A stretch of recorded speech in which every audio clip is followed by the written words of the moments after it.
ಮುಂದಿನ ಮುಖ್ಯಮಂತ್ರಿ ಆಗಬೇಕು ಅಂತ. ಅದು ಅವರ ಅಪೇಕ್ಷೆ ಅದು, ಅದಕ್ಕೆ ನಾನು ಬೇಡ ಅನ್ಲ.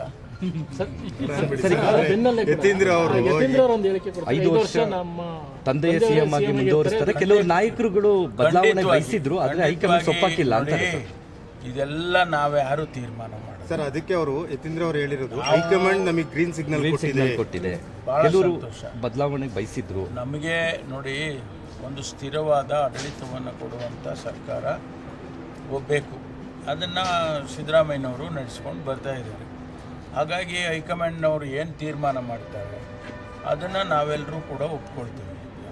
ಅಲ್ಲಿ ನನಗೆ ಇಷ್ಟಪಡ್ತಕ್ಕಂಥ ಜನ, ನಮ್ಮ ಕಾರ್ಯಕರ್ತರು, ನಮ್ಮ ಮುಖಂಡರುಗಳು ಹೌದಪ್ಪ ಪರಮೇಶ್ವರ್ ಮುಖ್ಯಮಂತ್ರಿ ಆಗಬೇಕು ಅಂತ ಹೇಳಿದ ಕ್ಷಣಕ್ಕೆ ಏನು ಬದಲಾವಣೆ ಆಗಿಬಿಡೋದಿಲ್ಲ. ಆದರೆ ಅವರ ಅಭಿಪ್ರಾಯಗಳನ್ನ ಅವ್ರು ಹೇಳ್ತಾ ಇರ್ತಾರೆ. ನಾನು ನೋಡಿದ್ದೇನೆ, ಕೆಲವು ಕಡೆ ಹೋದಾಗ ಶಿವಕುಮಾರ್ ಅವರು ಮುಖ್ಯಮಂತ್ರಿ ಆಗಬೇಕು ಅಂತಾರೆ, ಸಿದ್ದರಾಮಯ್ಯನವರು ಮುಂದುವರಿಬೇಕು ಅಂತಾರೆ. ಇದೆಲ್ಲ ನಮ್ಮ ಕಾರ್ಯಕರ್ತರ ಅಭಿಪ್ರಾಯಗಳು. ಆದರೆ ಹೈಕಮಾಂಡ್ ಅಂತ ಒಂದು ಇದೆಯಲ್ಲ, ಇರಲಿ ಅಲ್ಲ, ಯಾಕೆ ಇರಬಾರ್ದ?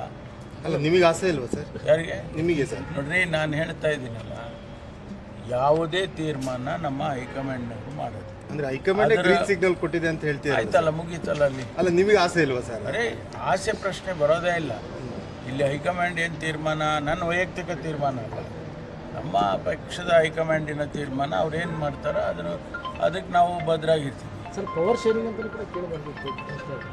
ಕೆಲವು ಸರಿ ಕಾಂಗ್ರೆಸ್ ಶಾಸಕರುಗಳು ಪವರ್ ಶೇರಿಂಗ್ ಬಗ್ಗೆ ಕೂಡ ಮಾತನಾಡಿದ್ರು. ಭಾಳ ಮಾತುಗಳಾಡಿದ್ದಾರೆ, ಭಾಳ ಮಾತುಗಳು ಆಡ್ತಾನೂ ಇದ್ದಾರೆ. ಅದನ್ನೆಲ್ಲ ನಾವು ಈಗ ಗಮನಿಸ್ತಾ ಇದ್ದೀವಿ. ಆದರೆ ಅಂತಿಮ ತೀರ್ಮಾನ ಯಾರ್ದು?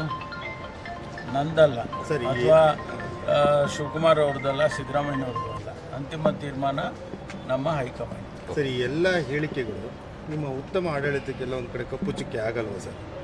ಅಲ್ಲ, ಆಡಳಿತದಲ್ಲಿ ಯಾವುದನ್ನು ಸಡಿಲ ಮಾಡಿಲ್ಲ, ಯಾವ ಯೋಜನೆಗಳನ್ನು ನಿಲ್ಲಿಸಿಲ್ಲ, ಯಾವ ಕಾರ್ಯಕ್ರಮಗಳನ್ನು ನಾವೇನು ಭರವಸೆ ಕೊಟ್ಟಿದ್ದೋ ನಮ್ಮ ಮ್ಯಾನಿಫೆಸ್ಟೋನಲ್ಲಿ ಅದನ್ನು ಯಾವುದನ್ನು ನಿಲ್ಲಿಸಿಲ್ಲ. ನಿಜ, ಒಂದಿಷ್ಟು ಕಾರ್ಯಕರ್ತರು ಅವರ ಅಭಿಪ್ರಾಯಗಳನ್ನ ಹೇಳಿರ್ಬೋದು, ಆದರೆ ಆಡಳಿತದಲ್ಲಿ ನಾವು ಯಾವತ್ತೂ ಕೂಡ ಕಾಂಪ್ರಮೈಸ್ ಆಗಿಲ್ವಲ್ಲ. ಆಡಳಿತದಲ್ಲಿ ಪರಿಣಾಮ ಬೀರುತ್ತಾ ಬೀರಲ್ವಾ ಸರ್? ನೋಡ್ರಿ, ಯಾರೋ 4 ಜನ ಇಲ್ಲಿ ಅಲ್ಲಿ ಮಾತಾಡಿದ ಕ್ಷಣಕ್ಕೆ ಆಡಳಿತದ ಮೇಲೆ ಪರಿಣಾಮ ಹೆಂಗೆ ಬೀರ್ತದೆ? ಆಡಳಿತದಲ್ಲಿ ಏನಾರ ತೊಂದರೆ ಆಗಿದೆಯಾ? ಲಾ ಆ್ಯಂಡ್ ಆರ್ಡರ್ನಲ್ಲಿ ಏನಾರ ತೊಂದರೆ ಆಗಿದೆಯಾ?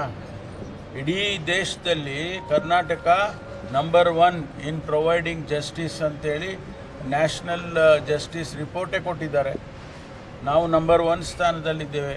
ಬೆಂಗಳೂರು ಸಿಟಿಯನ್ನು ಸೇಫೆಸ್ಟ್ ಸಿಟಿ ಮಹಿಳೆಯರಿಗೆ ಅಂತೇಳಿ ಅನಲೈಸ್ ಮಾಡಿದ್ದಾರೆ.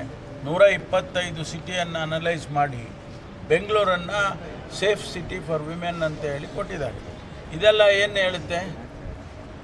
ನೀವೇ ಯೋಚನೆ ಮಾಡಿ. ಅದರಿಂದ ಆಡಳಿತದಲ್ಲಿ ಏನು ತೊಂದರೆ ಆಗಿಲ್ಲ.